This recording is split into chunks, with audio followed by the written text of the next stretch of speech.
যুক্তরাজ্যে ছেলে শিশুদের নাম রাখার ক্ষেত্রে প্রথমবারের মতো জনপ্রিয়তার শীর্ষে উঠে এসেছে মোহাম্মদ নামটি।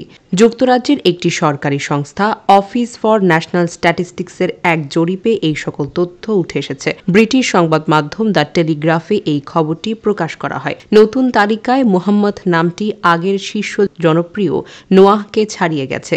নোয়াহ নামের এবার দ্বিতীয় স্থান রয়েছে। 2023 সালের র্যাঙ্কিংয়ে তৃতীয় স্থানে রয়েছে অলিভার নামটি। অন্যদিকে মেয়ে শিশুদের নামের ক্ষেত্রে টানা 8 বছর সবচেয়ে জনপ্রিয় নাম হিসেবে অবস্থান করে আসছে অলিভিয়া। দ্বিতীয় এবং তৃতীয় স্থানে যথাক্রমে অ্যামিলিয়া এবং আইজদা।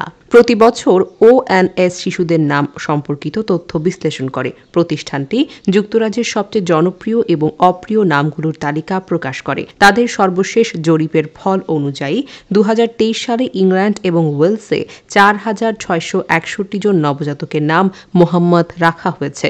2022 সালে 4,177 জন শিশুকে দেওয়া হয়েছিল এই নামটি। 2023 সালে নোয়াহ নামে শিশুদের সংখ্যা ছিল 4,382 জন। আগের বছর এই নামের শিশুদের সংখ্যা ছিল 4,586 জন। বিশ্লেষণে দেখা গেছে ছেলেদের দুটি দ্রুত জনপ্রিয় হয়ে ওঠা আরবি নাম হল আয়মান এবং হাসান। নাম দুটি জনপ্রিয়তার 47% এবং 43% হারে বৃদ্ধি পেয়েছে। মেয়েদের নাম রাখার ক্ষেত্রেও আরবি নামগুলোর জনপ্রিয়তা উল্লেখযোগ্য হারে বৃদ্ধি পেতে দেখা গেছে। এর মধ্যে আইজাল নামটি জনপ্রিয়তা বৃদ্ধি পেয়েছে প্রায় 48%।